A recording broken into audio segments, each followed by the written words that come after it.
Welcome, everyone, to the Ready for the Draft podcast. I am your host, Gregg Schutze. This is episode 35 of the 2021 podcast series, taking a look at the draft-eligible prospects and getting you ready for the NFL draft, which is set to begin tomorrow, Thursday, April 29th, Cleveland, Ohio. That's right, the NFL draft is here.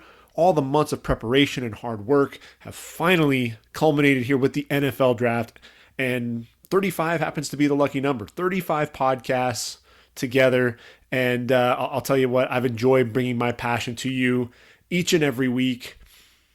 I'll tell you what, a lot of long nights. I do have a full-time job outside of taking a look at the NFL draft, going through hours and hours of game film, going through all of my notes as well, and then studying the draft needs, studying draft boards, putting my own draft board together, and ultimately culminating with this final mock draft before the NFL draft tomorrow. So we will get into that first round mock draft, and then we'll play by the numbers. And I'll explain that as we get into that. But essentially, throwing out the teams, throwing out any team needs, really just looking at the number of players that'll come off the board in each round, see if we can predict that, and then also see if we can fill in the players in each of those rounds as well.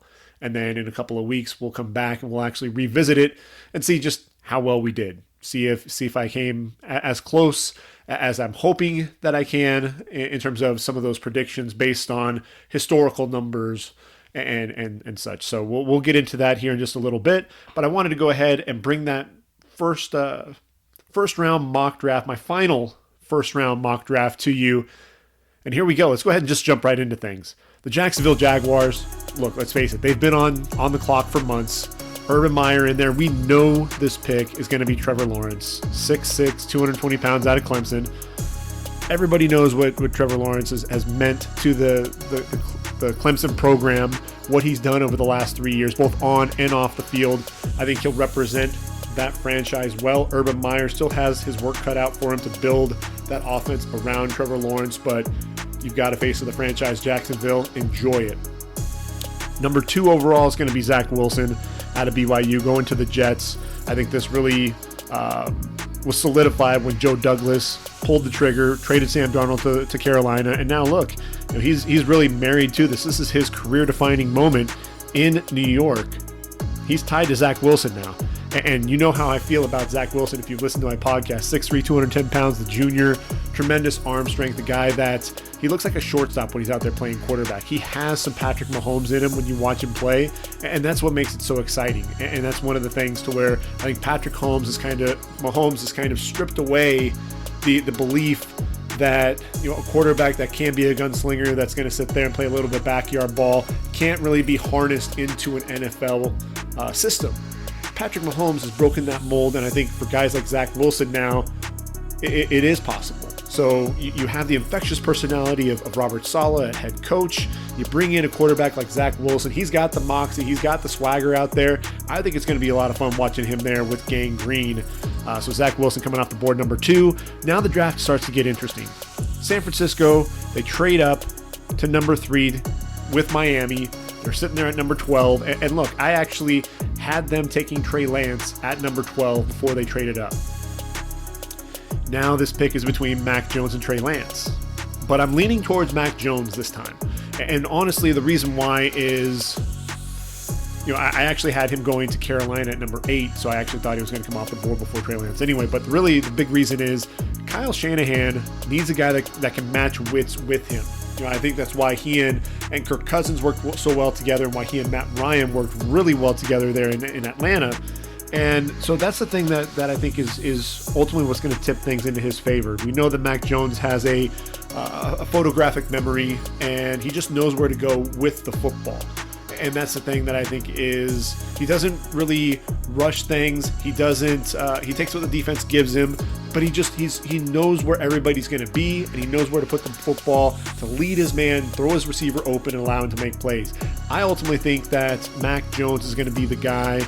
Could the scouts and some of the other personnel in the building win out?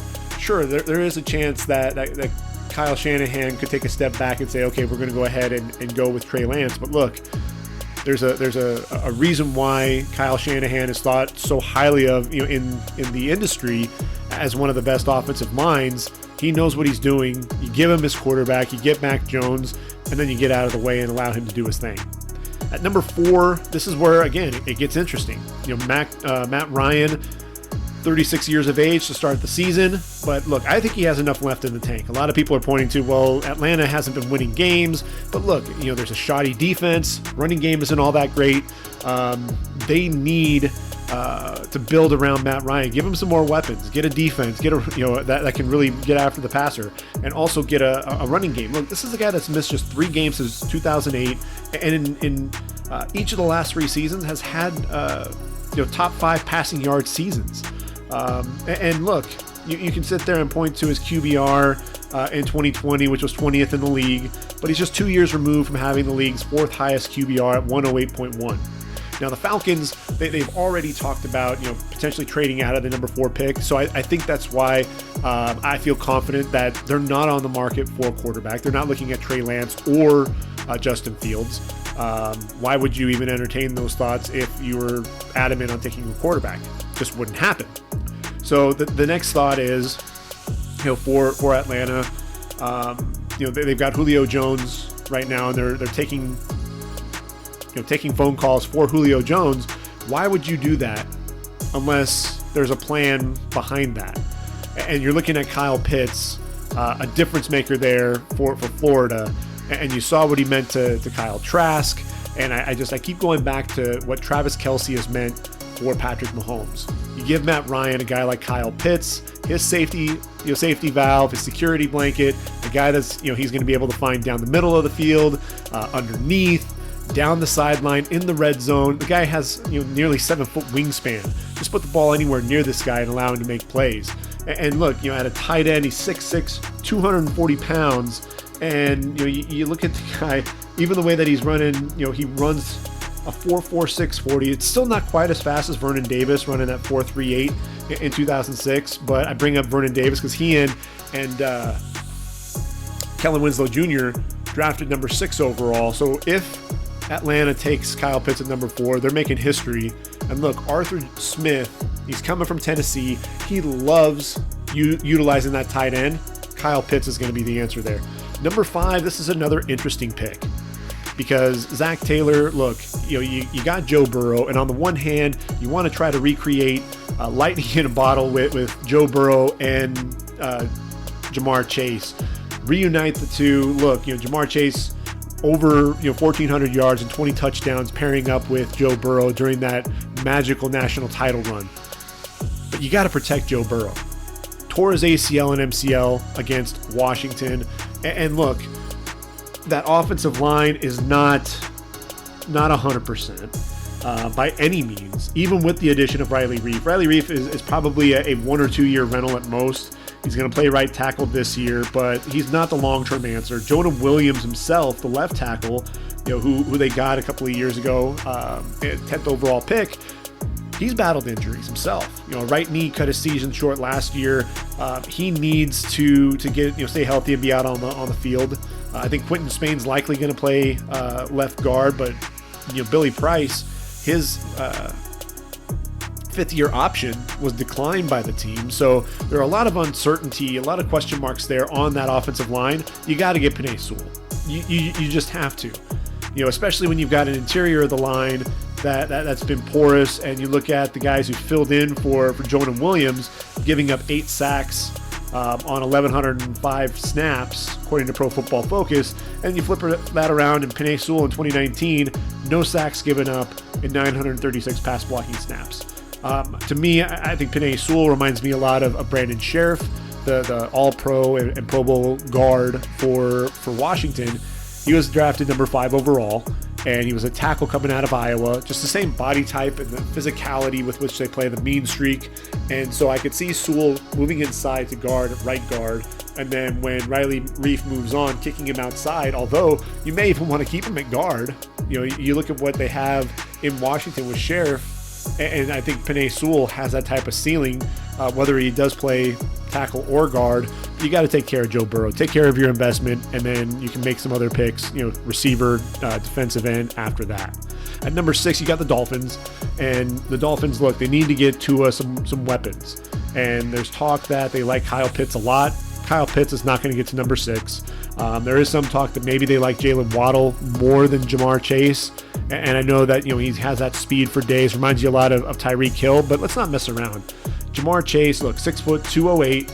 But he plays a lot bigger than his size would suggest. Ran a 4.38 40 at his pro day, 41-inch vertical leap, broad jump over 11 feet. And look, I just mentioned the numbers. He also caught 84 passes during that time with a 21.2 yard per reception average.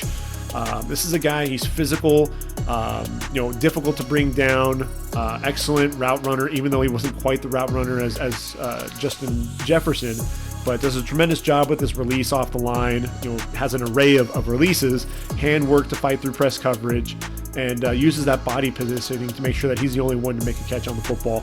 I like Jamar Chase being the number 1 weapon there for Tua, and you put that in there. Now you've got Chase, and you've got Will Fuller, you've got Devontae Parker now as a number 3, which I like that a lot more than being the number 1 option. And then you've got Preston Williams, and you've got a nice little receiving core there for Tua with Mike Gesicki at tight end. Lions at 7, look, they lost all their receivers from a season ago. They lost Kenny Golladay and Marvin Jones and Danny Amendola, Mohamed Sanu, and yes, they did sign Tyrell Williams and Brashad Perriman, but these are guys that'll play on the outside, but they don't really stretch the defense. This is where Jalen Waddle's going to go. 5'10", 182 pounds. Look, he had also 21.1 yards per catch. On his catches this year, 26 passes hauled in, had 4 touchdowns on the year before he went down to injury, 2 of those going over 80 yards. And here's the thing, the determination with this kid, had that ankle injury that he sustained in the opening kickoff against Tennessee in October, made it back in time for the national title game. He wasn't 100%, but still he had the threat that when he was out there. I like him to be that vertical threat there for Jared Goff and Detroit. Now, next pick is really what's going to be interesting. I'm looking at Carolina, and I think it was Ian Rappaport, Bleacher Report also came out with it as well. I think ESPN ran something on it, where Carolina and New England are in early talks and laid the groundwork for a potential trade. I think the Patriots are coming up to get Justin Fields. I truly do. They've got Cam Newton, but look, that experiment hasn't really worked out. Justin Fields, you don't need to rush him in by any means right now. See how Cam Newton does in 2021, and then Fields can take over the franchise in 2022, because I believe Cam Newton's only on a 1-year deal. But in order to do that, the Patriots have to move up into round 1. So I think Carolina ends up trading back. So if Carolina trades back to 15, then you've got New England there at 8. They take Justin Fields at number 9, the Denver Broncos. And there's talk, they were going to take a quarterback. They don't really like Drew Lock. They end up trading for Teddy Bridgewater. So you've got Bridgewater and you've got Lock, and there's still talk, he might still get a quarterback. Come on, nonsense. They're not going to get a quarterback. I think what they need is that inside linebacker position addressed, because Josie Jewell and Anthony Johnson are not under contract after this year, and you haven't really done anything in free agency to address that position. Micah Parsons, if he's there, get him. 6'3", 246. Now, this is a guy, freakish athlete, running in the 4.3s at his pro day. This is a guy, he's known for being an edge rusher, came to Penn State, and he's still learning to drop into coverage. But when you watch him play, he's a heat-seeking missile, flies all around to the football, and he was filling up stat sheets as a sophomore. 109 tackles, 14 going for loss, 5 sacks, 5 pass breakups, tied for 4th in the FBS with 4 forced fumbles. Yes, he has some of the character concerns, but at the end of the day, I think that's going to check out. I think ultimately what makes sense, you put him in there with Vic Fangio, and you got him on the inside. You've got Von Miller and Bradley Chubb on the outside. That's pretty dangerous. And could Denver trade back with the team? Yes, it's entirely possible, in which case, all bets are off in terms of exactly what direction they go. I still think they could go inside backer. Jeremiah Owusu-Koramoah and Zaven Collins are 2 names to watch out for in Denver in the event they do trade back. Dallas sitting there at 10. All this talk about Kyle Pitts, come on, they're not going to sit there and overexpose themselves and try to trade all the way up, spend too much draft capital trying to get there to get him. Tyron Smith isn't going to be around forever. We know the neck injury cut short his season after just 2 games, 7 consecutive Pro Bowls, and missed out this last season. And look, 2020 was his 5th consecutive season where he's missed at least 4 games due to injury. Could this be where Rashawn Slater comes off the board? It's entirely possible, but look, Dallas has to go defense, and more defense. And so I think really first things first, Chidobe Awuzie is gone, and really you need another lockdown corner to pair up with Trevon Diggs. This could be J.C. Horn, but I'm leaning towards Patrick Surtain right now. J.C. Horn is my number 1 corner on the board, but I just have a feeling that Patrick Surtain, you team him with his former teammate there at Bama and Trevon Diggs, and it makes a ton of sense. Patrick Surtain, 6'2", 202, press corner. I think he struggles a little bit in off coverage, just with the transitions and driving on the football a little bit, but press corner, you put him out there on an island and allow him to get physical with somebody down the field, and he'll take him away. Giants at 11. If Micah Parsons is there, I think this is ultimately going to be the pick. You pair Parsons with Blake Martinez, and you've got something going there on the defensive side of the football. I think it might be too much of a reach for Jeremiah Owusu-Koramoah here, so the Giants could also trade back with a team that's looking for a quarterback. I think that's entirely possible. But if they stay there, they could go offensive line. I think Rashawn Slater, you can play him anywhere on that line. There are a lot of question marks. You've got Andrew Thomas, you've got Matt Peart, and Nate Solder. You brought in Zach Fulton to play one guard position, but Will Hernandez and Shane Lemieux not getting it done. But I'll tell you what, if one of those top receivers is still on the board, and I think Devontae Smith is going to be sitting there, you got to take him. You have Kenny Golladay that you brought in. John Ross has really been a disappointment to this point, so if you get any production out of him, that's just kind of a luxury and a bonus. Sterling Shepard, Golden Tate, look, they're solid receivers, but they're nothing spectacular. And then you've got Darius Slayton and Evan Ingram, the tight end. Those 2 guys, a ton of drops. They accounted for 16 drops between the 2 of them, and that's just not going to cut it for Daniel Jones. Devontae Smith catches everything thrown his way. Heisman Trophy winner. I think if he's sitting there, Dave Gettleman, his theory has always been you got to sit there and continue to improve, and if you can upgrade at a position with the best player available, you do it. If Devontae Smith is there, that'll be an upgrade over the likes of Shepard and Tate, who have been productive in the NFL, but I think if you get Devontae Smith in there to pair with Kenny Golladay, you have to do it. Which then takes us to the Eagles at 12, and yes, if somehow Devontae Smith falls, that would be a great pick there. You get your receiver because, look, they're decimated at the receiver position. Alshon Jeffrey and Deshaun Jackson both let go. Really some disappointments there. Jalen Reagor just didn't pan out from last year, battling injuries. The year before that, you had J.J. Arcega-Whiteside. He's been a disappointment to this point. So receiver absolutely makes sense. I think they go receiver on day 2, go after a guy like Rondale Moore. I think this is where they're going to go corner. And if you can get the number 1 corner in this draft, J.C. Horn, you take it. 6'1", 205 out of South Carolina. You pair him with Darius Slay. Look, he's physical. I like him more than Patrick Surtain because I think he excels both as a press corner and in off coverage. And he is a little handsy, but look, this is a guy that's just going to take your number 1 receiver away, and I like that a lot. So then you have the Chargers sitting there at 13, and I mentioned, with Carolina, if Carolina stays at 8, I think that's where Rashawn Slater goes. But I know the Chargers have to love Rashawn Slater with that 5-position versatility. Absolutely ridiculous with that, right?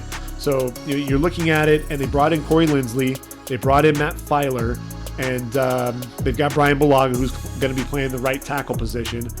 So could Slater play? He can play either left tackle or left guard. But I think he's going to be a tackle. Look, he's 6'4", over 300 pounds, and you just put on the film and watch him just dominate Chase Young at times in 2019 in that matchup between the 2 All-Americans, and you're sold. This is a guy who's very fluid. He understands angles, strong at the point of attack, but also a really good athlete. Ran a sub 540 at his pro day. This is a guy that I think the Chargers, and Justin Herbert would love to have him protecting his blind side. At 14, what's interesting is this could very easily be Christian Darrisaw, but because And I think the Chargers, if Rashawn Slater's off the board, takes Elijah Vera Tucker, because then they have a guy that also can play tackle or guard. But ultimately, with Elijah Vera Tucker falling to the Vikings, this is where Vera Tucker is going to go. And here's the reason why. Yes, they've used 2 second-round picks on Brian O'Neill and Ezra Cleveland in 2018 and 2020 respectively, and a first-rounder on Garrett Bradbury in 2019 to shore up the center position. But look, Riley Reif was let go. You bring in Mason Cole, it really doesn't move the needle. He'll be a backup to Bradbury.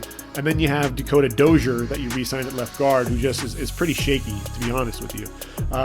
Ezra Cleveland, is he going to be playing guard, or is he going to end up moving outside to left tackle? That's really a big question, because Rashad Hill isn't going to be the starter. He's not the answer there at left tackle. And Elijah Vera Tucker is going to give you some of that versatility. He looked pretty good for the most part at tackle, even with those shorter arms. He lost the speed battle against a guy like Kayvon Thibodeau, but a lot of guys in college football did that. Kayvon Thibodeau is going to be a top 5 pick in next year's draft. So AVT was exposed a little bit in that game, with the speed rush. But look, this is a guy who is very fluid. And look, he played on that offensive line at SC in 2019 with the 18th overall pick in the 2020 draft in Austin Jackson. And it was Elijah Vera Tucker, not Jackson, who was named USC's Offensive Lineman of the Year.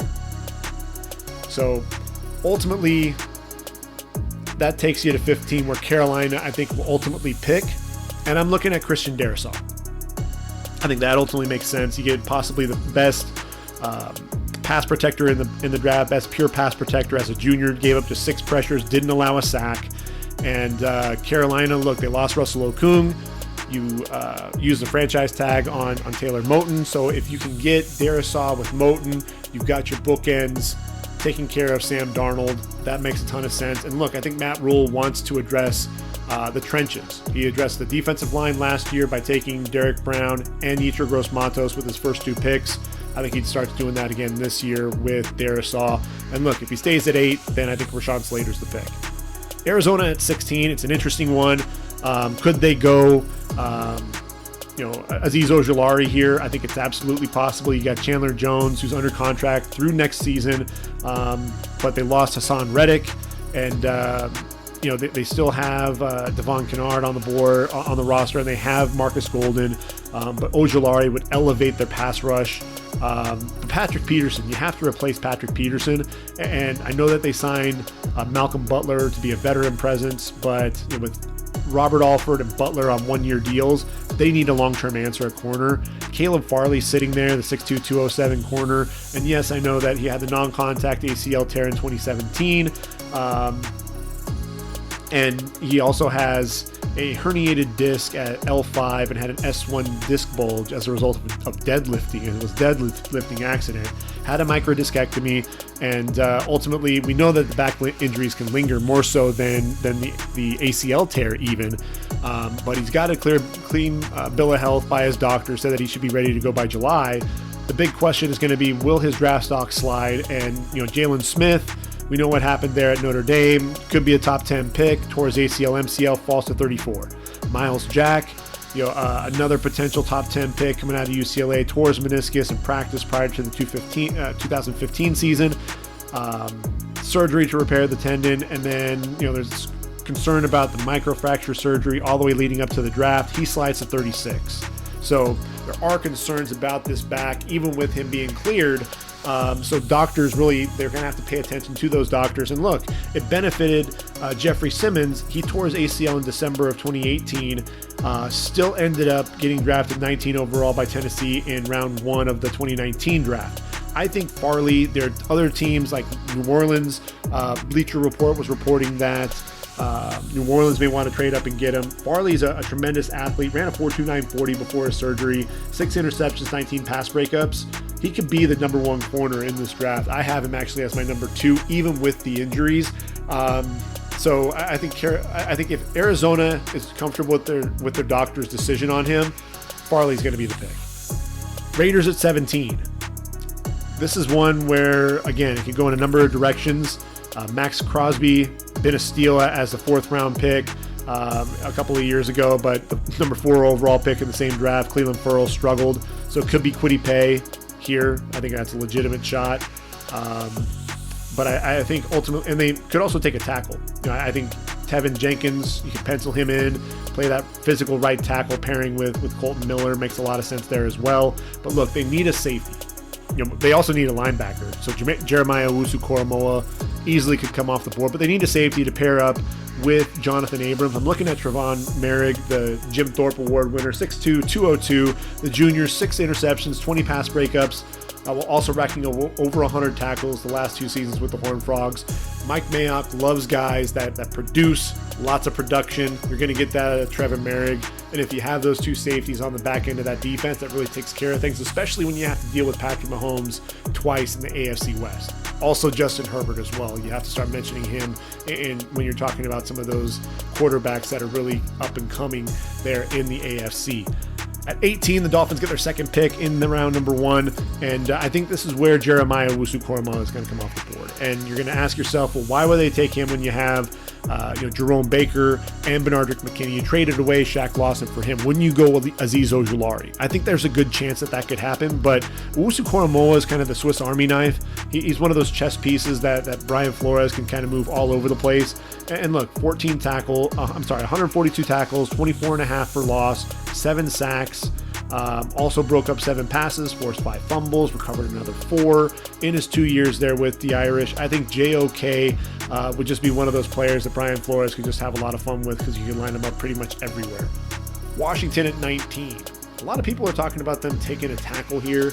They could potentially go receiver, but I'm actually looking at that linebacker position because I think this is going to be really good value. I think there's depth at both of those other positions that they can go ahead and wait until rounds 2 and 3 to get a tackle and a receiver. I'm looking at linebacker, and the reason why I'm doing that is, Cole Holcomb, 5th round pick from last year, looks like a steal. You got John Bostic, who's in the last year of his deal at the Mike. Ryan Anderson and Kevin Pierre-Louis are both gone. So I think ultimately what's going to happen is, if JOK is still on the board, I think Ron Rivera gets his Shaq Thompson in Washington. But ultimately, I think they get another playmaker in Zaven Collins. Bednarik Award winner, 6'4", 260 pounds. And look, this was a guy that just was making plays all over the field. I think he's an impact player. He can blitz coming off the edge. Tremendous range, sideline to sideline. Look, he bulked up to 271 pounds. I mean, it's absolutely ridiculous. And the thing with Washington is you've got Chase Young and you've got Montez Sweat, but there's little depth behind them at the defensive end position. So you could always take Zaven Collins and move him to defensive end, either to give them a spell or possibly, if you want to run type of a NASCAR type pass rush, you can potentially do that for defensive ends. You move Zaven Collins in there to end. That'd be interesting. He gives you a little bit of flexibility there. And look, 4 interceptions in 2020 really showed off that he can be more dynamic in coverage. And that walk-off pick 6 against Tulane to beat him in overtime took its 96 yards for a touchdown. That was one of the plays of the year in my eyes. So the Bears at 20. Matt Nagy, Ryan Pace, your jobs really are in jeopardy at this point. They need to make a splash, and I think what happens is the Bears trade up.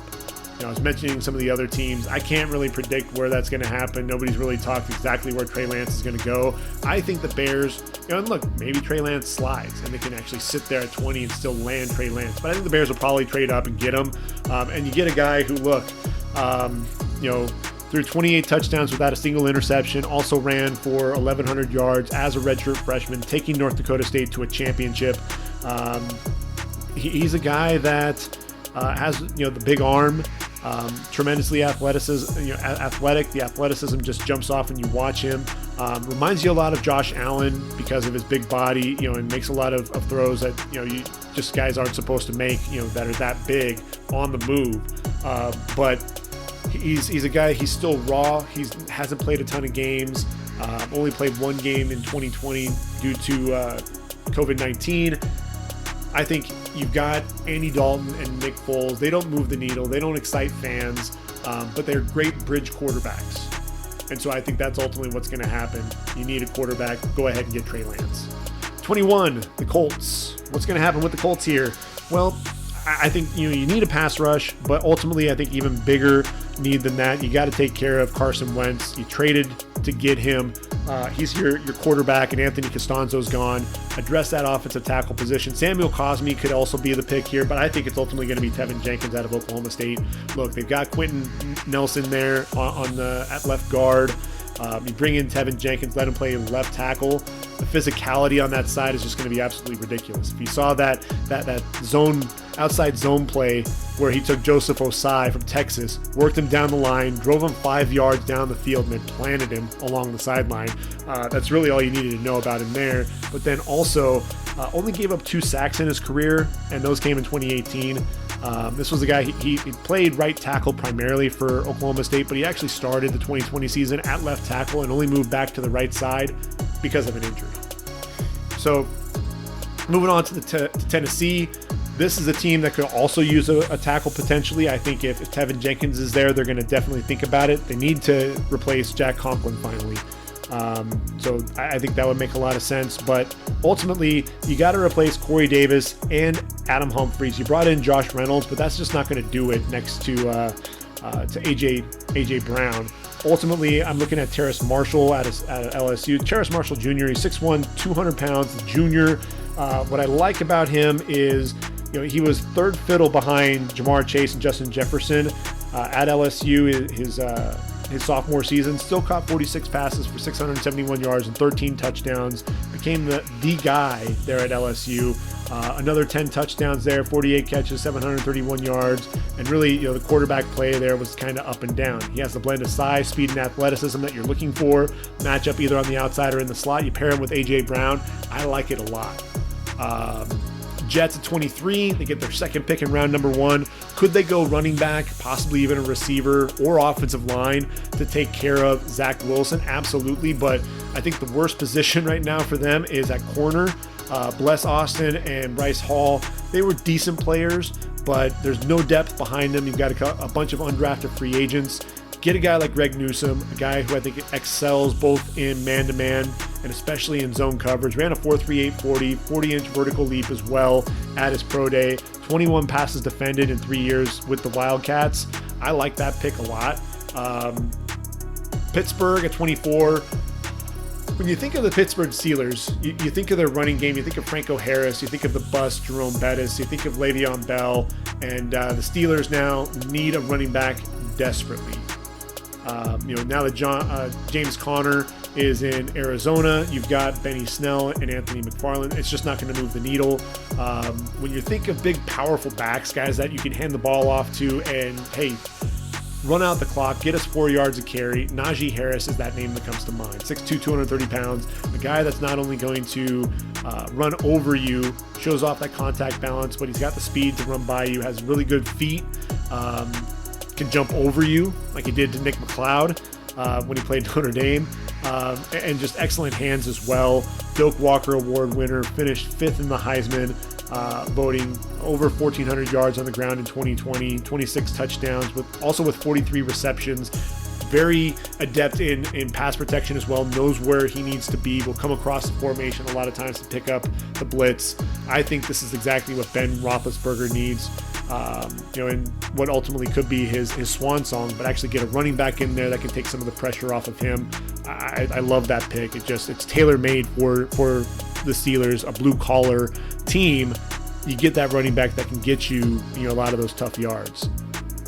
Jacksonville has their second pick in round number 1, sitting there at number 25. They got that from the Rams in the Jalen Ramsey trade, and I think they could go in a number of directions. They can go offensive line, right? I think that's a possibility with Cam Robinson under the franchise tag. A lot of other directions. They could still go safety, although I think it's kind of a jam-packed group there. I was thinking defensive tackle, but when the Athletics' Bob McGinn reported that several teams were concerned about Christian Barmore's resistance to coaching and structure at Alabama, I instantly thought Urban Meyer does not have him on their board. But I think he is going to like a guy in the Big Ten playing defensive end in Kwity Paye. 6'4", 272. You pair him up with Josh Allen. Urban Meyer knows that if you build a winner, you got to be dominant up front. And Kwity Paye is just that. Generated a pressure rate of 23% and 25 pressures in just 4 games, even though he only registered 2 sacks. a guy that can rush the passer off the edge. He can rush the passer and collapse the pocket from within. Powerful hands. Also ran a hand time 4.52 40 at his pro day. So he's exceptionally fast, bends really well. I think Penei, a lot of people were talking about him possibly in the upper half of the first round. I think 25 is probably the right value for him. Cleveland at 26. Hey, they picked up Jadeveon Clowney, so I don't think they're necessarily looking defensive end. I think in this case, they need to get an upgrade over Sione Takitaki at the Sam. I'm looking at Javen Davis, and I think he can absolutely be that guy. 6'4", 234, out of Kentucky, 102 tackles last year in just 10 games of action, 3 interceptions as well. Ran a 4.4 140 at his pro day with a 42-inch vertical leap. Tremendous athlete, very twitchy, versatile, can come downhill and blitz on one play and then get to the perimeter to drop a running back in space on the next. I think Jamin Davis is an ascending prospect. The Browns would love to land him there at number 26 overall. Ravens have 2 picks in round 1. I think they address a receiver first, then they go after their pass rush after that. And really when you're looking at that at the receiver position first, look, Lamar Jackson's starved for weapons. That passing game, which was worst in the league, they actually went out and got Dez Bryant, who hadn't actually played in the game since 2017. You got Marquise Brown, you brought in Sammy Watkins, Devin Duvernay showed promise in the slot, but Miles Boykin has kind of been a disappointment to this point. I'm looking at the guys that are left, and Rashad Bateman just fits so well. He's 6'2", 210. People were worried about his top-end speed, but he ran a sub-4.40 40 at the Exos Combine, so I don't think you're really worried about that. Big Ten wide receiver of the year in 2019, 60 receptions, over 1,200 yards, and 11 touchdowns. That's 20.3 yards per catch as well as a sophomore there for the Golden Gophers.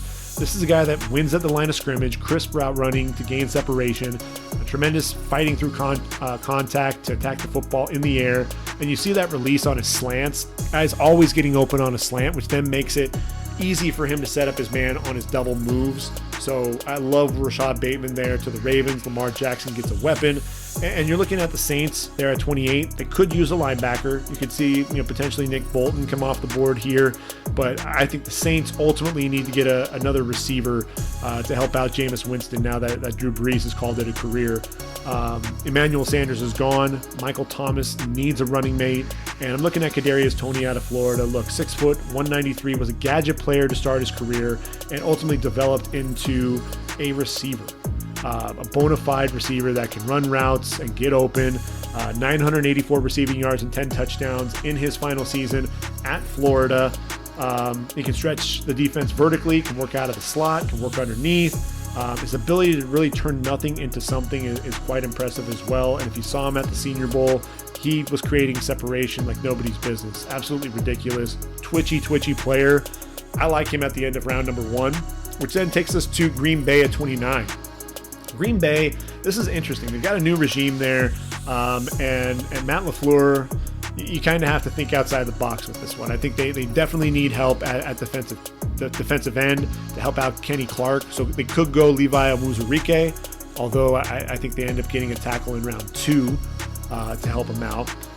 They could go linebacker. They need an inside backer that can run around and make plays. So Nick Bolton, Jamin Davis would make sense there as well. They need another corner. Even though they brought back Kevin King, they need another corner there. So Asante Samuel, possibly Eric Stokes, even Kelvin Joseph to pair with Jair Alexander makes sense as well. But you got to get it, and then they could even think, outside the box, go Creed Humphrey to replace Corey Linsley. Although I think they're going to go center, address that offensive line in round 2, possibly round 3. So I don't know. You've got Elgin Jenkins there. He has experience at the center, so you may not necessarily need to pull the trigger there. And what's interesting is they took Jordan Love with the first, the 26th overall pick a season ago. Ultimately be the heir apparent to Aaron Rodgers. The last skill position player on offense prior to Love was Aaron Rodgers back in 2005. So really it's not out of the realm of possibility to see Green Bay actually take a receiver in round 1, the first time since Javon Walker in 2002. And look, they need it. Devontae Adams, a superstar again, 114 receptions, 1,374 yards, 18 touchdowns. Marquez Valdez-Scantling and Alan Lazard, decent receivers, but they actually finished behind Robert Tonyan and Aaron Jones, the tight end and running back in receptions. And really, Rodgers has lacked a legitimate weapon in the slot since Randall Cobb. He needs a guy in the slot. I'm looking at Elijah Moore out of Mississippi, 5'9", 184 pounds. This is a guy that, 86 catches, over 1,100 yards, 8 touchdowns in just 8 games, had double-digit receptions in all but one of his games, and eclipsed 100 yards in 6 of those 8 games. Even hit 200-yard mark 3 times. Boletnikoff Award finalist. This is a guy, he's fearless going over the middle as well. Soft hands, a threat to go deep on every play. Ran a 4.35 40 at his pro day. I think he'll take some pressure off Devontae Adams to keep Aaron Rodgers happy by finally getting him an explosive weapon. Bills at 30.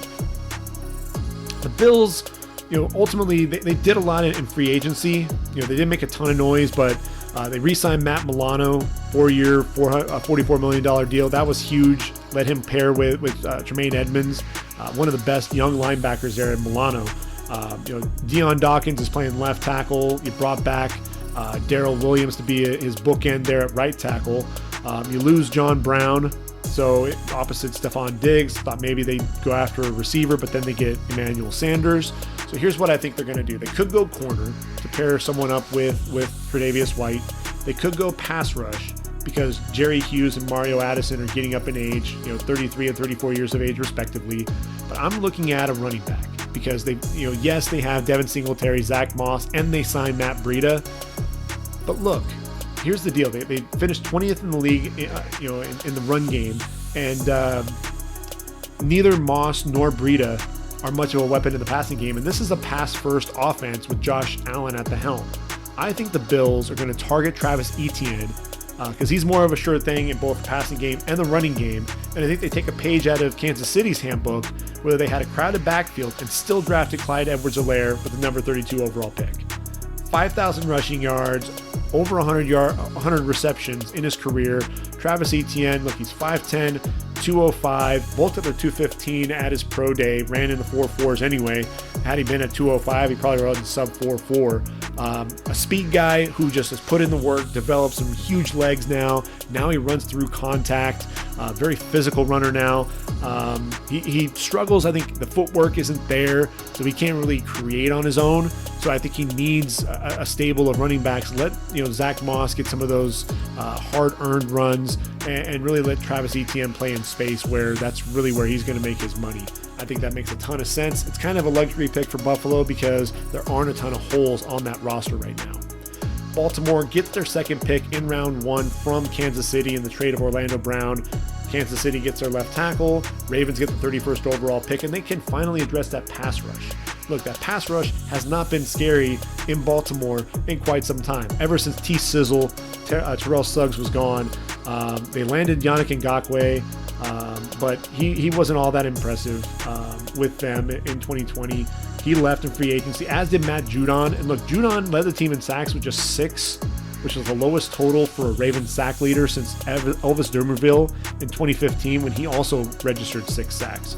You've got Tyus Bowser and Pernell McPhee coming back, leading the charge.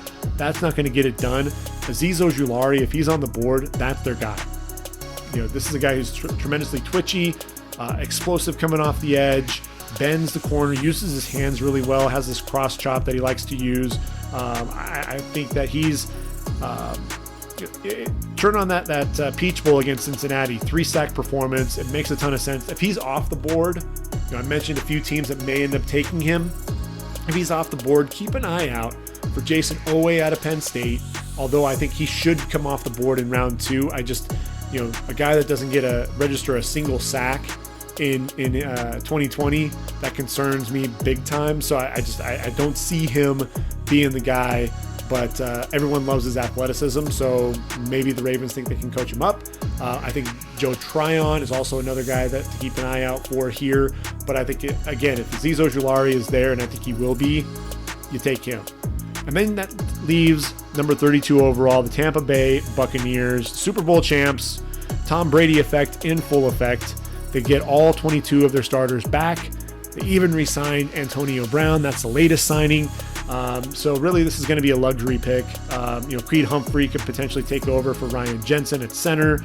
William Golston is only under contract through this season, and Ndamukong Suh's back for one more year. So you could potentially go with a D end like Carlos Boogie Basham. Shaq Barrett and Jason Pierre-Paul, though, tremendous edge rushers. JPP getting up there in age, so I think you could potentially look for another edge rusher and potentially an eventual replacement for JPP. And Jalen Phillips, look, he's 6'5", 266, the junior. A lot of people have him as their number one pass rusher. And look, I think the biggest thing that you're concerned about is the former top-rated recruit went to UCLA, battled concussions, and that's really the key thing, is those concussions worry me. Also had a wrist injury, considered retirement, changed the scenery, moves out to the U, and he showed power with his hands, his ability to collapse the pocket with a nice bull rush, also able to bend coming off the edge, ended up with 8.5 sacks, 15.5 tackles for loss as well in his only year there with the Hurricanes. Ran a 4.56 40 on his pro day, 36-inch vertical leap. This is a guy that I think can be a defensive end with his hand in the dirt, or he can end up being an outside linebacker in a 34 defense. If I'm Tampa, I target Jalen Phillips. I think that makes a ton of sense. At the end of round 1, again, if he's there. So that's my final mock draft, first round. And if you go to readyforthedraft.com, I have the first 4 rounds of the draft all put together there. So now we're going to go ahead and play by the numbers real quick. And really, by the numbers, what we're doing is we're taking a look at the last 5 drafts, and we're going to go position by position and see if we can call the number of players taken in each round and who it's going to be. So we'll start with the quarterback position, and you'll kind of get the hang of it from there. We had 62 quarterbacks taken in the last 5 drafts, 13 last year, starting with Joe Burrow. The average is out to about 12.4 per season. So you're looking at 5 quarterbacks taken in round number 1 with Lawrence, Wilson, Mac Jones, Justin Fields, and Trey Lance. In round 2, you're only looking at maybe 1 in the last 4 of the last 5 drafts, just 1 taken. Davis Mills could be that guy. You look at round 3, 1.2 is what you're averaging. I think Kyle Trask, potentially Kellen Mond sneaks in there in round number 3. In round 4, in 3 of the last 5 years, you've had at least 2 quarterbacks taken, but I'm looking at Felipe Franks. I think there's some athleticism, there's some upside to his game. He could potentially be a 4th round pick. You're looking in the 5th round, 1.2. You did have 2 quarterbacks taken in round 5 in 2019. Peyton Ramsey out of Northwestern is an intriguing quarterback, pretty good athlete. I think he could be a backup in the next level. Round 6, you're averaging about 2 quarterbacks there. Shane Buechele out of SMU. I think Ian Book could potentially sneak into round 6 as well. And then you look at round 7. We have 4 quarterbacks taken in round 7 last year. And if you were scoring at home, that was Cole McDonald, Ben DiNucci, Tommy Stevens, and Nate Stanley. I don't think that's going to happen this year. I don't think there's enough quarterbacks to really garner that. But Sam Ehlinger out of Texas, I know somebody's going to take a flyer on him. I think he could be a really good Taysom Hill at the next level. I don't think he's much of a quarterback. And then Jamie Newman, really, I guess, out of Wake Forest, because he never did play for Georgia. In round 7, I think he should have come back to school for one more year. You could possibly even swap out Newman for either Ramsey or possibly Ian Book in either round 5 or 6. But I think Newman ends up coming off the board in round 7. Get the hang of it. We're going to go ahead and move on to the running back position now. And 115 running backs taken in the last 5 drafts. This last season, we only had 16. That was the fewest since 2010, where we also had 16 off the board. CJ Spiller, Ryan Matthews, Javid Best, Toby Gerhart. Not the best draft class there. And if you recall, last year was Edwards-Helaire, DeAndre Swift, Jonathan Taylor, Cam Akers, J.K. Dobbins, A.J. Dillon. A lot of really good, solid running backs there. Even Joshua Kelly there to the Chargers in round 4. A lot of guys that actually got a lot of playing time and actually balled out pretty well. You had 30 in 2017, so really kind of an interesting dynamic. It averages out to about 23. So as we go through this, in round number 1, you're looking at an average over the last 5 years, 1.6. So we're going Najee Harris, Travis Etienne there. In round number 2, we had 5 running backs taken in round 2 last year. I don't think that's happening this year. There isn't near the depth in this draft class. I only have 2. It averaged out to 2.6. In 2019, you had just 1 running back taken. I'm looking at 2, and I think it's the 2 kids out of UNC, Javonte Williams, Michael Carter. You can make a case that Carter may come off the board in round 3. When I look at round 3, we actually had 3 come off the board last year. It averages out over the last 5 years, 2-3 running backs. I'm looking at Kenneth Gainwell of Memphis, Trey Sermon out of Oklahoma, now Ohio State, 331 yards against Northwestern, and I think that definitely helps. Khalil Herbert finally was able to show what he could do, moving on from Kansas to Virginia Tech. Round number 4, here's an interesting one. So you had 4 running backs taken in each of the last 2. It averages out to 4.6 thanks to 2017, where we had 7 running backs come off the board in round 4. I ultimately only have 4 guys. It averages out, like I said, 4.6. Chuba Hubbard of Oklahoma State. I think Ramondre Stevenson of Oklahoma. I love the big dude with the little guy feet, like Spencer Tillman said. Kylan Hill out of Mississippi State. I love his game because he was a bell cow for Mississippi State in 2019. 2020 only played in 3 games, but had 23 receptions. Really adapted well to Mike Leach's scheme. Showed that he can catch the football out of the backfield. I think he's a sleeper in this draft. And then Elijah Mitchell out of Louisiana. This is a guy, 1,000-yard rusher, a guy that can run hard between the tackles, decent hands out of the backfield, has some speed to the outside. In round 5, we only had 1 running back taken in round 5 in 2 of the last 3 drafts. I've got 2 coming off the board. I think Jamar Jefferson it has some versatility. I think the Vikings, he would be a nice pick there to go with Dalvin Cook and Alexander Madison. You have Chris Evans. They're at Michigan, battled some injuries. But I think it makes some sense there in round 5 because there is some upside there. We had 0 running backs taken in the 6th round in 2020, which is crazy, but it still averages out to 4 in just looking at it over the last 5 years. Again, running back draft class is rather weak. I'm looking at Kenny Nwangwu, has some speed on the outside there out of Iowa State. Deion Jackson out of Duke, big physical running back. And then Gary Brightwell out of Arizona offers some upside as well. Then in round 7, we only had 2 come off the board in round 7. I've got 3 here. It averaged out to 4.2 over the last 5 years, but I've got Brendan Knox out of Marshall, big physical guy, not much in terms of that lateral move, but he's a guy that's a one cut and go type of runner. Jake Funk out of Maryland, as long as he stays healthy, I think he's got a chance. And then Trey Regis out of Louisiana. He was the thunder to Elijah Mitchell's lightning. Receivers, man, last year's draft class we had 37. That was the most since 2003 when we also had 37, and that was Charles Rogers, Andre Johnson, Anquan Bolden.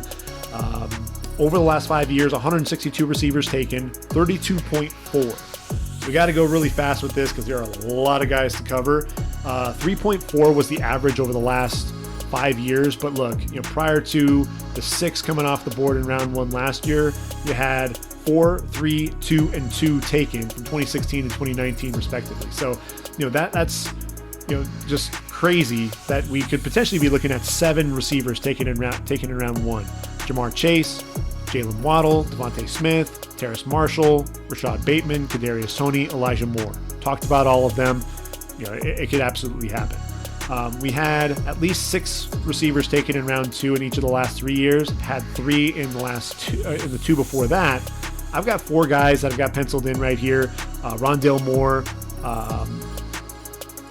Amon-Ra St. Brown out of SC, nice possession receiver. Tylan Wallace was a Biletnikoff Award finalist in 2018, battled through some injuries, showcased a sub 4.5 40. So I like Tylan Wallace. Nico Collins, better than his numbers there at Michigan, battled some poor quarterback play, big physical receiver. Round 3, you're averaging out to about 4 receivers there in round 3, had 4 come off the board in each of the last 2 seasons. De'Ami Brown out of UNC, vertical threat. The hands, though, concern you a little bit. That's why he's not a second rounder. Amari Rogers, nice slot receiver there coming from Clemson. Dwayne Eskridge, He's a sudden dude, a guy that can get vertical, a guy that's going to create separation as well. And then Anthony Schwartz, speed kills. Anthony Schwartz running that 10.07, 100 meters in high school, explosively fast. Round 4, averaged out to 4.4 over the last 5 years. Austin Watkins out of South Florida. People aren't talking about him. He's a sleeper, as is Cade Johnson out of South Dakota State, a guy, slot receiver, over 1,200 yards in each of the last 2 years. Tamorrion Terry from Florida State. I think if you pair him with DK Metcalf there in Seattle to go along with Tyler Lockett, you really give Russell Wilson some guys to throw to. Cornell Powell from Clemson and Amir Smith-Marset out of Iowa would round out that group there in round 4. Round 5, you got Shai Smith, Tutu Atwell, Jalen Darden. So that's really a lot of the smaller receivers. You throw in Demetric Felton and give me a big receiver. How about Seth Williams out of Auburn to round out that group? In round 6, a lot of people are really high on Josh Palmer. I look at his numbers. He's not a guy that was overly productive for Tennessee. Could be a product of the system, but I'm just not as high on him as a lot of people. Marquez Stevenson's going to be a guy that can stretch the field. Jonathan Adams ran a 4.5 140. He's a big dude. He's 6'3", 220 pounds. He's one of my sleepers. I think he could end up coming off the board a lot earlier. He was the guy that really benefited, from a lot of the other conferences not playing week 1. Because he was able to showcase on national football, national television, what he could do, and they ended up, Arkansas State beat K-State, and he was a big reason why. Jacob Harris is a solid possession receiver for Iowa. Dax Milne was one of the favorite targets there for Zach Wilson at BYU, and Des Fitzpatrick, a big target there at Louisville. I think Kawan Baker is a physical receiver coming from South Alabama. He can come off the board in round 7. Daz Newsome, Sage Surratt ran that poor 40 time. I think that really hurts him. Can't separate. Whop Philyor is a slot receiver that's really interesting and intriguing there out of Indiana. And then I needed one more guy to throw in here, and I went with Racey McMath. He's an athlete. He's an LSU receiver. You can't go wrong with LSU receivers. Averaged out to about 5 receivers in round 7, so that's really what we ended up coming to there with this draft class. Moving on to the tight ends. So the tight ends, 68 tight ends taken in the last 5 drafts. Averages out to about 13.6. And when we look at it across the board, it's really interesting. 1.2 tight ends. Didn't have any come off the board this last season. Also didn't in 2016. Kyle Pitts is going to be the only tight end taken in round 1. In round 2, you did have in 2017 and 2019, had 2 tight ends taken off the board. So I'm going with Pat Freiermuth and Hunter Long out of Boston College. You look at round 3, averages out to about 2.6. I'm looking at Brevin Jordan and Tommy Tremble out of Miami and Notre Dame, respectively. You go to round 4, you're looking at about 3 taken in each of the averaging over the last 5 drafts.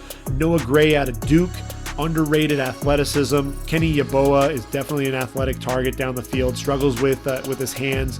Pretty good pass blocker though. Matt Bushman out of BYU. Everyone forgets about him because he was out, but a guy that I think could be a guy that could be a weapon up the seam. Round number 5, Tony Poljan, played quarterback at one point at Central Michigan, moves over to Virginia. Looks like a legitimate tight end threat. John Bates out of Boise State, wasn't really asked to do a whole lot in their passing attack, but showed off a lot of really nice hands. Look, George Kittle was taken in round 5. Bates doesn't have the speed that Kittle has, but keep an eye out for him. He's one of the sleepers, I think. In round 6, 1.8 is the average. Trey McKitty's a nice blocker there out of Florida State. Sean Byer, the same out of Iowa. They offer a little bit in the passing game, but not anything to write home about. And then in round 7, 1.8 is your average. I'm looking at Zach Davidson out of Central Missouri. Might be an undrafted free agent, but I just love the athleticism. 6'4", 6'7", about 240 pounds. Runs like a receiver. Yes, he was playing against inferior competition, but I just love the athleticism. And then Luke Farrell out of Ohio State.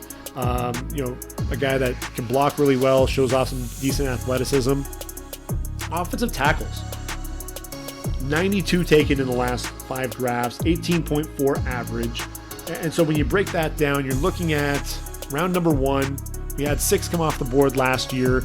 I think the depth with this, in the first 3 rounds really of this draft class. 3.6 is your average in the first round over the last 5 years. Penei Sewell, Rashawn Slater, Christian Darrisaw, Tevin Jenkins. You could potentially see any of the guys that I have off the board in round 2 going off the board here. You haven't had any more than 3 taken in round 2 in any of the last 5 drafts. So it's entirely possible that we could end up adding a couple more tackles to that first round group. If I had to, I'd say Liam Eichenberg and Alex Leatherwood would be the next 2 guys. If not, sitting there in round 2 with Eichenberg and Leatherwood, you have Dylan Radins out of North Dakota State, Jalen Mayfield from Michigan, and Samuel Cosmi out of Texas. Round 3 averages out to 3.2. We had 3 come off the board last year, 4 in 2019. I've got 4 guys here. I got Brady Christensen of BYU, one of the more consistent offensive linemen in the draft. Walker Little coming back from an injury and then sat out 2020 due to COVID. Spencer Brown is your physical freak. He's 6'8", 311 pounds, tremendously strong, tremendously athletic. And then Stone Forsythe, flying under the radar there at Florida. I thought he did a really good job holding down the blind side for Kyle Trask. In round number 4, you're averaging about 2.4 there. I'm looking at Deontay Smith out of East Carolina, Josh Ball out of Marshall. He's 6'7", 308, pretty easy mover. And then James Hudson, converted defensive tackle, athleticism for days. Pretty raw, but I think he, 4th round feels about right there. You move on to round 5. We had 7 tackles taken in round 5 in 2016, only 1 in 2020. So it averages out to about 2.8. Robert Hainsey, a tackle who's probably best at guard. Landon Young out of Kentucky, another physical guy, 6'7", 322. He could play at guard. Same thing with Tommy Doyle out of Miami of Ohio. So these guys could potentially convert to slide inside.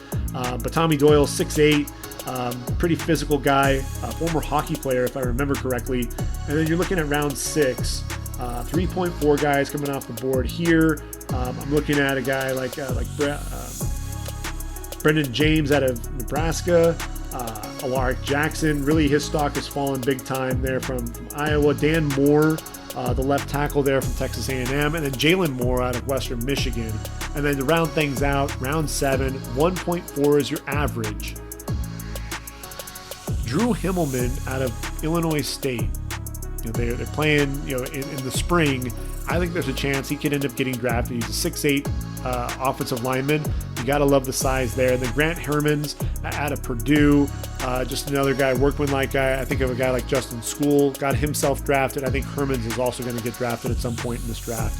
I think round 7 makes a lot of sense. So you move on to the interior of the line. First, the guards. 71 guards taken. We only had 9 in 2018, 18 in 2020, so it averages out to 14.2. We just have AVT, Elijah Vera Tucker, coming off the board in round 1. Didn't have any guards in round 1 last year. Averages out to about 1 over the last 5 years, so it makes sense. 2.2 in round 2. Wyatt Davis out of Ohio State and Trey Smith from Tennessee. Let's put them in there. Round 3. You're looking at 2 to 3. We had 3 in 3 of the last 5 years. Aaron Banks, Kendrick Green, Aaron Banks out of Notre Dame, Kendrick Green out of Illinois, and Ben Cleveland, the veteran there out of Georgia, played in 51 games for the Dogs. I like him in round 3 as well. You move on to round 4. You have Royce Newman. Was a right tackle there at Mississippi. I think he's going to kick inside to guard. Sedarius Hutcherson, tremendously athletic. And then David Moore out of Grambling State. I think he's a nice guard prospect. Could potentially come off the board there in round 4. Average 3. I gave you 3 there. In round 5, you're averaging about 2.2. Had 2 come off the board in 2020. I'm looking at Jack Anderson of Texas Tech. Robert Jones of Middle Tennessee. I think that feels about right for them. Moving on to round 6, this is where it gets a little bit more complicated. We did have average out to about 2 in over the last 5 years. Coyote Awasika out of Buffalo, a left tackle for them, could kick inside the guard. That's really where he's going to play. And then Jared Hawker, the Maroon Goons, you're going to get a lot of guys drafted off of that line. I think Jared Hawker is going to get drafted there in round 6. And then in round number 7, I think Shannon Herring from BYU and Will Fries out of Penn State. Fries played tackle there, but I think he's going to kick inside to guard. We had a 2 average there, so that really cleans things up. And the last position on offense is the pivot, the center, 8.2 average. We had as many as 11 in 2018, but we had just 7 in 3 of the other 4 seasons, with just 9 in 2020. No tackles coming off the board in round 1, but I think both Creed Humphrey and Quinn Miners, Humphrey out of Oklahoma, Quinn Miners out of Wisconsin Whitewater, the D3 school. I think those are your 2 guys coming off the board in round 2.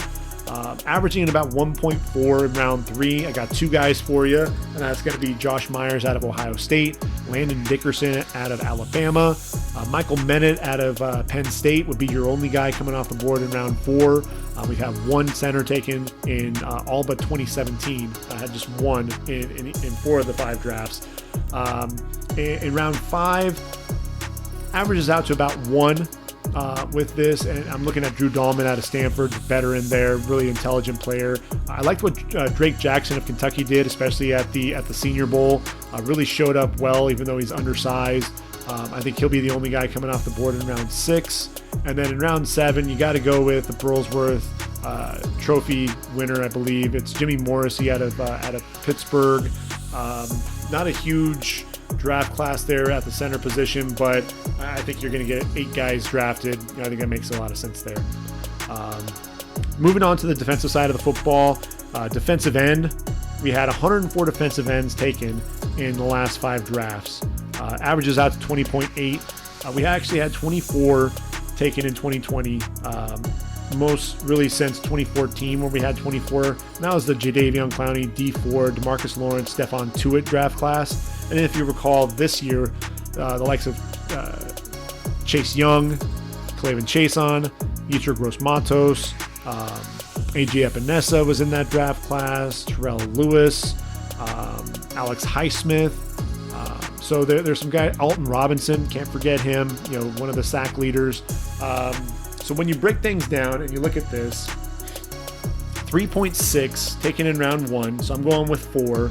I only had 2 in my mock draft, but if we're trying to play by the numbers, I'm looking at Kwity Paye and Jalen Phillips, but then throwing in Jason Owe and Joe Tryon. In round 2, we have 2.6. I actually have 4 guys here. They had 4 drafted in round 2 in last year's draft. So I'm going with 4 again, with Boogie Basham out of Wake Forest, Joseph Osai from Texas, Ronnie Perkins out of OU. I love his intensity and his nonstop motor is infectious. Gregory Rousseau, talented but very raw. From the U, round 3, you're averaging about 4.6 here, and I've got 5 guys coming off the board. Peyton Turner out of Houston's intriguing. Rashad Weaver and Patrick Jones, the second, the dynamic duo there out of Pittsburgh. Cam Sample from Tulane, and then Deo Dengbo from Vanderbilt, a guy that I think can be he's scheme versatile, can put his hand in the dirt in a 4-3, can also be a 5 technique and a 34 defense. Tore his Achilles getting ready for the draft, so a team he'll probably slide a little bit, which is why 3rd, 4th round range makes a lot of sense. We've averaged 3 defensive ends taken in round 4 over the last 5 years. Janarius Robinson out of Florida State is really intriguing, as is Ellerson Smith. 2 guys with a lot of size. Ellerson Smith actually measures in at 6'7". Shaka Toney from Penn State was a constant presence there for Penn State, the Nittany Lions up front. In round 5, I got 3 guys for you. Wyatt Hubert out of K-State, another guy who plays with his hair on fire. Chauncey Golston, a heady performer, a guy that I think could end up being a 5 technique if he bulks up a little bit. And then Dalen Hayes out of Notre Dame. Not the most flashy, but a guy that is definitely intriguing. I'm looking at this, and I'm actually kicking him to the 6th round because I forgot about Ade Ogundeji. So Adetokunbo Ogundeji is a lot more athletic than him. He's 6'4", 260, 270 pounds, very physical. I think he's round 5. You get Dalen Hayes in round 6 to go with Taron Jackson out of Coastal Carolina, a sack artist there for the Chanticleers. Average 1.6 Didn't have any come off the board in each of the last 2 drafts, but had 5 defensive ends taken in round 6 in 2018. And then you get to round 7, and I've got 3 guys penciled in here. You've got Victor Dimukeje for Duke. At times looked better than Chris Rumph getting after the quarterback. Joshua Kando is a big physical dude, pretty raw at defensive end for Florida State, but has a ton of length, as does William Bradley King. He transferred from Arkansas State to Baylor. Didn't make quite the impression that he did with the Red Wolves, but I still like the athleticism. I think a team will take a late round flyer on him. D tackle. This is an interesting one because when you look at the D tackle position, we had as many as 24 taken in 2018. Had 23 in 2016, 21 in 2017, 23 in 2019, but then only 18 this past season. And when you look at that, you had 18 in 2013 and 19 in 2014. So really kind of interesting how that all plays out with the draft class. Ultimately, in the last 5 drafts, 109 defensive tackles taken, 21.8 all total. The last time we didn't have a defensive tackle taken in round 1 was 2017. I think it's going to happen again. The only guy that I thought had a chance was Christian Barmore, but because of the concerns with it, just the effort there, I think he falls to round 2 with Davion Nixon and Levi Amuzurike. You're looking at 2.4 average for round 2. So I think that makes some sense. Then you're looking at Milton Williams out of Louisiana Tech, the physical freak, a guy that plays behind the line of scrimmage there for the Bulldogs. Aleem McNeil, who can get after the quarterback and is stout against the run. Bobby Brown III out of Texas A&M had 5.5 sacks there for the Aggies this past season. Osa Odigizua could be a 5 technique. I actually have him going to the Broncos, but he also played defensive tackle. And then J. Tufele out of USC. I actually have him also as a 5 technique going to Houston. But I think those are guys that can come off the board here in round number 3. You move on to round 4. Right around 3 is probably what you're looking at. Jalen Twyman from Pittsburgh. A guy who had 10.5 sacks as a sophomore. Didn't play in 2020 and ran a 5.4 40. Now he weighs in at 317 pounds. So you worry about what's going on there. But 40 reps at 225 in the bench press, tremendously strong. Darius Stills, the nose tackle there out of West Virginia, plays with a low pad level, shoots into the backfield. I really loved his energy. And then Marvin Wilson out of Florida State. At one point, everyone was talking about him as a surefire top 10 pick. The effort just isn't there. The motor runs hot and cold. The production just doesn't match the potential. I think he falls all the way to round 4. Looking at round 5, we've averaged 2.8 defensive tackles taken in round 5 over the last 5 years. I'm looking at Taquan Graham out of Texas. Not spectacular, but a guy who's going to be a solid pro. Daryl Slayton is a big, 6'4", 330 nose tackle there for Florida. Can take up a lot of space, as does Tyler Shelvin out of LSU. Sat out 2020. You worry about his conditioning. 346-pounder, but a guy that eats up a lot of space. Round 6, you're going to get another guy there from Kentucky, Quentin Bohanna. He eats up a ton of space as well. I think Marlon Tuipulotu from USC really showed out well when J. Tufele sat out 2020 due to COVID concerns with his family. So I think Tuipulotu definitely helped himself. Marquise Spencer is a guy out of I forgot where Marquise Spencer plays. But Marquise Spencer is a guy to me that could be another 5 technique. He's 6'4", 300 pounds, and is pretty versatile up front. A guy that can get after the quarterback a little bit. So he's a guy that's actually a lot of fun to watch. Mississippi State, that's where he went to school. I don't know why I was drawing a blank, but definitely a guy that can come off the board in round 6. Jonathan Marshall, I get the two of them confused because they both play for teams with red jerseys. Jonathan Marshall out of Arkansas, they're in round number 7. Tommy Togiai from Ohio State, and then Kieris Tonga, big physical nose tackle, a guy that can make plays behind the line of scrimmage as well. You're looking at about 3 defensive tackles in round 7. I gave you 3 there, so that makes a ton of sense. We get to the linebackers. 171 taken over the last 5 years. Only had 32, that's a low in 2020. Also had 32 in 2017. Had as many as 37 in 2018. Averages out to 34.2. The average over the last 5 years is 3.8. Had 4 taken in each of the last 3 drafts.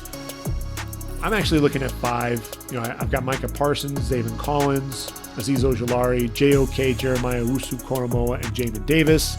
In round 2, 3.2. So we're looking at Nick Bolton out of Missouri, Baron Browning, who I think is going to be a stud coming from Ohio State, and then Chaz Surratt. Round number 3, 5.2. I'm looking at Pete Werner from Ohio State, very versatile linebacker. Dylan Moses from Alabama. I think he was playing out of position at Bama, so you get him at the will and allow him to just run around and make plays. Chris Rumpf has bulked up to about 244 pounds. He reminds me a lot of Leonard Floyd. And then Quincy Roche, I think there's another guy that you're going to have to keep an eye on. Edge rusher there for Miami. And Temple, 30.5 sacks. And then Jordan Smith out of UAB, a lot of length to his game. He's a guy to keep an eye out for. And then we move on to round 4, where we have 4.4 come off the board. So we're looking at Derek Barnes out of Purdue, a guy that was really versatile, played with his hand in the dirt in 2019 after starting his career at linebacker, moves back to middle linebacker, makes plays all over the field. Malcolm Kuntz from Buffalo, going to be a 34 outside linebacker, can get after the quarterback coming off the edge. Cam McGrone is an inside backer out of Michigan. Not a ton of playing time, in his 2 years there as a redshirt sophomore, but a guy that just, he plays sideline to sideline, tremendous effort. Charles Snowden, another, he's a linebacker, 6'7", 240, can get after the quarterback, make some plays behind the line of scrimmage, and has a ton of length, 15 pass breakups, I want to say, in his career. And then Hamilcar Rashed, one of the top edge rushers in the country in 2019, with, I think, 14 sacks. In 2020, teams really keyed in on him, and he struggled to really make a difference, make an impact. So he's going to have to really get used to potentially seeing those double teams. But if you can go somewhere, be a situational pass rusher coming off the edge in a 34 defense, allow him to really work on playing against the run, because that's really where he struggles. In round 5, you're looking at 5.8. So this is really the round where a lot of linebackers come off the board. You had 11 in 2019. Good Lord. I think Jacoby Stevens is a safety. Is he a linebacker? What is he going to be? I think ultimately he'll be that new age linebacker for a team coming out of LSU. Patrick Johnson's a pass rusher from Tulane. I like Monty Rice, an inside backer coming out of Georgia. Buddy Johnson from Texas A&M. He was their middle linebacker. Really one of the guys that set the tone for that defense. Nick Neiman, runs a sub 4.5 40. Everybody's starting to take notice. Athletic. Look, his brother Ben is playing for KC. You can't rule out the Neiman brothers, or really any linebacker out of Iowa, to be honest with you. And then Jonathan Cooper out of Ohio State. He's a defensive end there for Ohio State, but really getting a lot of looks there at linebacker, allowing him to play in space a little bit. Might be a better pro than he was in college. 5.8 linebackers taken in round number 6. So you have to look at Garrett Wallow from TCU, guy that makes plays a lot all over the field. You got to love TCU linebackers as well. Isaiah McDuffie from Boston College. I want to say it's the most total, either total tackles or most solo tackles in FBS this past season. Battled some injuries, which is why I'm not putting him any higher in the draft. Riley Cole's a solid inside backer coming out of South Alabama. Tony Fields, well over 300 tackles in his career with both Arizona and West Virginia. Ernest Jones patrolled the interior of that defense for South Carolina. And then KJ Britt, the thumper there for Auburn, battled some injuries, but a guy when he's healthy makes a lot of plays. And then round number 7, I only have 5 guys coming off the board here. That'd be the fewest. Really, 2019 we had 4, but we had 8 in each of the 2 of the last 3 drafts. So Darius Hodge out of Marshall, keep an eye on him. Jamar Watson out of Kentucky. Kentucky had a couple of really good linebackers, and it was one of those things to where I tuned in to watch Jamar Watson and came away impressed with Jamin Davis. Go figure. Garrett Stewart Grant Stewart out of Houston, converted safety, another new age linebacker. Max Richardson and Maximilian Roberts out of Boston College. I think both of those guys have a chance to get drafted. Just instinctive. I mean, they put something in the water there at Boston College with those linebackers, from Luke Kuechly to Matt Milano. These guys just are intelligent players. They're not the most athletic all the time, but guys that just have a nose for the football. So there's a chance that 3 Boston College linebackers could get drafted in this draft. So I think Kevin Hafley there is doing something right with the Eagles. And then finally, the defensive backs. So ultimately with the defensive backs, I use drafthistory.com to really get a good gauge on the draft history as a whole. So shout out to drafthistory.com with everything, with the positional breakdowns. They use defensive backs. They don't break it up between corner and safety. So it's going to be a little bit hard to really get a good gauge on this, but 254 defensive backs taken. We actually had 50 taken in 2020, which was the fewest during that span, with the exception of 46 in 2018.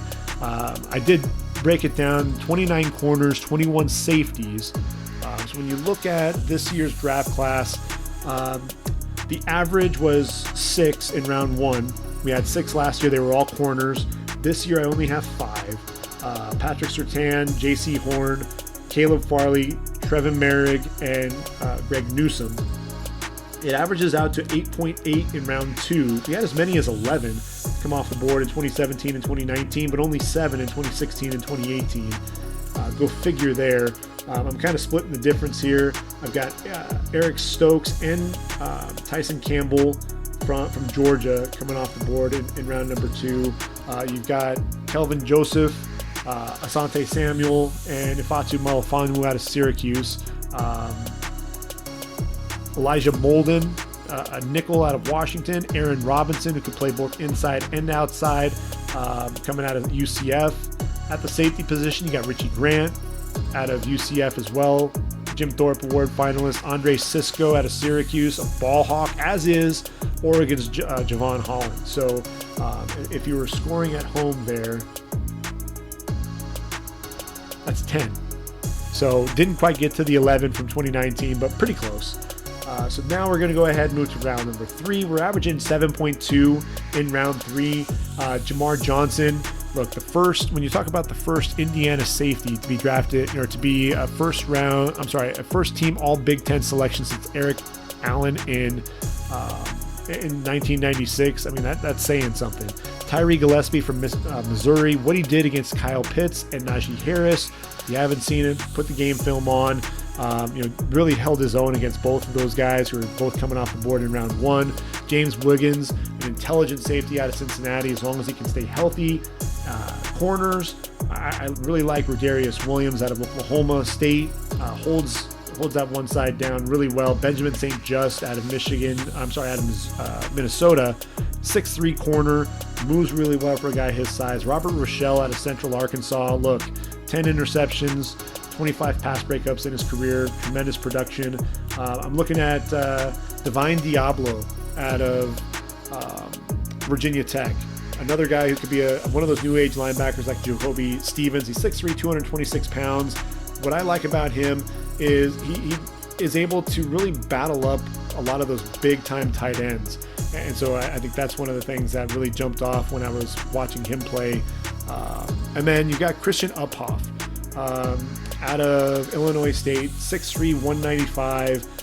If you haven't gotten to see him play, another guy that really plays hard. In 2018, a guy who had an interception, 7 pass breakups on the year. Really a guy that started to come into his own in 2019 as well. Showed a little bit returning kicks. He's a big physical presence there at the safety position. I like him coming off the board there in round number 3. In round 4, averaged 8 defensive backs. So I'm looking at Shamar Jean-Charles, who led the FBS in pass breakups with 16, coming out of Appalachian State. If we continue to look at corners, how about Israel Mukuamu, the 6'4" corner out of South Carolina? Kerry Vincent out of LSU, sat out 2020, but had 4 interceptions in 2019. Tay Gowan out of UCF, another guy who sat out, but he's a big corner, 6'2", playmaker. Jason Pinnock out of Pittsburgh, tremendous athlete. And then at the safety position, Caden Stearns. Your teams have to hope that he can revert back to that play from his freshman season. Freshman All-America, just hasn't lived up to that potential since then. Hamza Nasir-Eldin out of Florida State has battled some injuries, but when healthy, has a lot of range. 6'4" safety there. Derek Forrest plays with a sense of urgency, showed off really good athleticism and strength at his pro day. I like him in round 4. And then Damar Hamlin. Didn't show up well with the 40 time. I think he ran a 4.6, but a guy that can really cover well in the slot. I like Damar Hamlin more so than a lot of people. In round number 5, 6.2 is your average. So we're going to go ahead and give you 7. So Ambry Thomas out of Michigan, a 6-foot corner, sat out 2020. I just don't like Michigan corners all that much because they're so handsy and grabby, whether it was David Long or Lavert Hill. Trey Brown out of Oklahoma. Can make some plays on the outside, just tremendously short arms. Cameron Bynum out of Cal, another guy who's a pretty solid playmaker there. And then at the safety position, USC's heat-seeking missile, Talanoa Hufanga. Sean Davis, physical presence for Florida. Trill Williams, a versatile guy who can both play in the slot and at safety. And then Ardarius Washington, the undersized safety, only 5'8", but has tremendous range over the top. Getting on to round 6, we've got 8.4 as our average. Had as many as 11 in 2019, as few as 5 this past season. Thomas Graham out of Oregon, tremendously productive, over 20 pass breakups in his career there. Zach McPherson is another ball hawk coming out of Texas Tech. Rashad Wildgoose, a guy that holds up pretty well in coverage there for Wisconsin. Marco Wilson. He's one of those guys, he bothers me a little bit with his play because it is inconsistent. Plus, he had the mental lapse where he threw the shoe. Avery Williams from Boise State. He's undersized. He's only 5'9", but his production as a return man, I think, gets him drafted in round 6. Sean Wade, how the mighty have fallen. Sean Wade, really exposed the lack of speed. Could he play safety? You just worry about the stiffness and that all-out speed there. Nick McLeod, grad transfer from NC State to Notre Dame. He's a big physical corner. Shakur Brown led the Big Ten in interceptions. Would have loved to see him come back for one more year. And then Michael Carter out of Duke, athletic safety. And then finally we get into round number 7. I've got 6.2 as the average. I've got 5 guys to come off the board for you. Diamador Lenore, a nickel coming out of Oregon. You got Keith Taylor, a 6'3" corner from Washington, moves pretty well. Shoot, we've got another Pac-12 performer. We got 3 Pac-12 performers, 4 in this group. I've got Deshaun Wright. He's 6'4", moves pretty well. He's a little slight. He's only like 188 pounds, but moves really well there for the Beavers. Not a lot of wasted movement. And then Brady Breeze, the Ducks, Rose Bowl MVP, sat out 2020. Keep an eye out for him. And then Tennessee's Bryce Thompson at safety. One more guy to really keep an eye out for there. So those are all of my picks for all the position players, but we're going to take it one step further and take a look at the special teams. Let's take a look at the kickers. We've averaged 2.2 kickers taken in the draft. In 2017 and last year, we had 3 kickers taken. That's 11 over the last 5 years. Remember last year we had Justin Rohrwasser, Tyler Bass, and Sam Sloman. Rohrwasser, surprising, the Patriots took him in round number 5. Bass in round 6, and then Sloman in round 7. I'm looking at Jose Borregales. He played there at FIU, ended up transferring to Miami. The Lou Groza Award winner. I think he makes a lot of sense there. Evan McPherson out of Florida. These are guys that I think could potentially come off the board in either round 5 or round 6. What's interesting is we've had at least 1 kicker come off the board in each of the last 4 years. Actually had 2 in 2019. And then Keith Duncan out of Iowa. I've got him coming off the board in round 7. So there's your 3 kickers And when we were talking about 2019, there were only 2 kickers that came off the board in 2019, both in round 5. Matt Gay out of Utah and Austin Seibert, from plays for the Browns now, or he did. I think he's in Washington now, but came out of Oklahoma. So when you look at the kickers that have been drafted, you had Roberto Aguayo in round number 2. That disaster for the Bucs. Harrison Butker ultimately panned out really well for the Chiefs after the Panthers drafted him. You got Zane Gonzalez, Jake Elliott, Jason Sanders, Daniel Carlson. Not every one of these kickers has panned out, but you're going to see that happen in the draft. There are going to be teams looking for kickers. Punters. We have 4 punters taken in 2018. Did you realize that? We actually had 2 last year in Braden Mann out of A&M, and then Sterling Hoffrichter out of Syracuse, going to the Jets and the Falcons in rounds 6 and 7. So 11 punters taken, and I'm looking at this, and we actually had 3 punters taken in 2018. Michael Dixon, J.K. Scott, Johnny Townsend. So I'm looking at this group.